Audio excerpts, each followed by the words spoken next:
Predicting the success of a small business is probably as unpredictable as the NCAA tournament.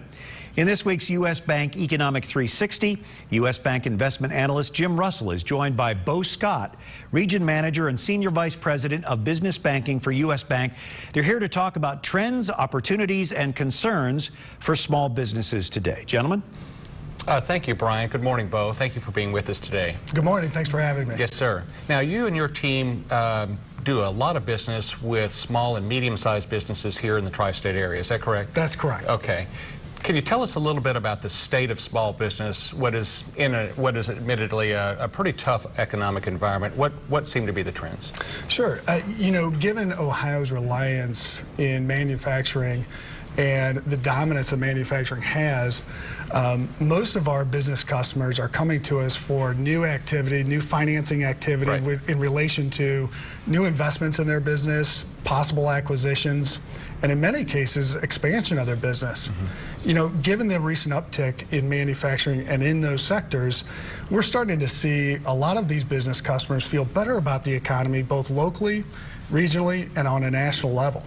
And so what I'd say is most small business owners, albeit a prudent, good outlook on the economy, they still feel like they want to proceed with caution. Understood.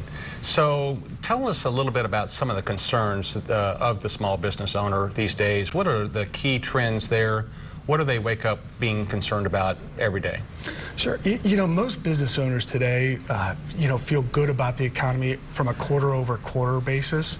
But depending on the industry, there's still real cause, you know, to proceed with a lot of caution. Understand. And, you know, take the medical space, for instance. Right.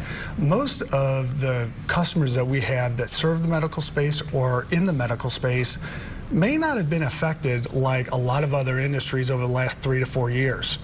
However, with the upcoming election and the ongoing legislation that could come from that election, it really makes them pause and proceed with that same caution. And so their short-term investments over the next 18 to 24 months really have been placed on hold until some of those things shake out.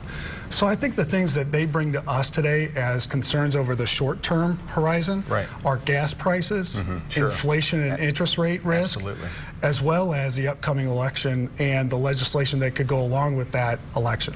In your work with your clients, are there some best practices that you've witnessed? Are there some key themes that kind of run through many of the customers that you work with? Sure, Jim.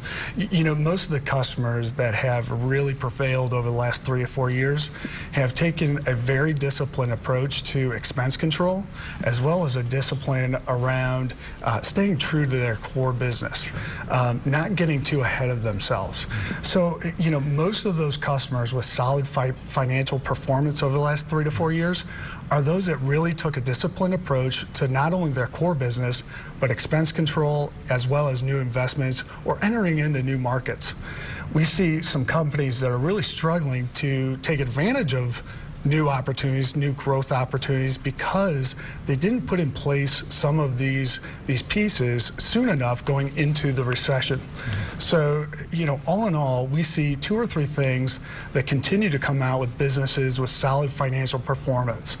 And those are maintaining adequate liquidity, making sure that they have tight reins on expenses, and making sure that they stay true to their core business. Well, great stuff. Thanks for sharing this morning.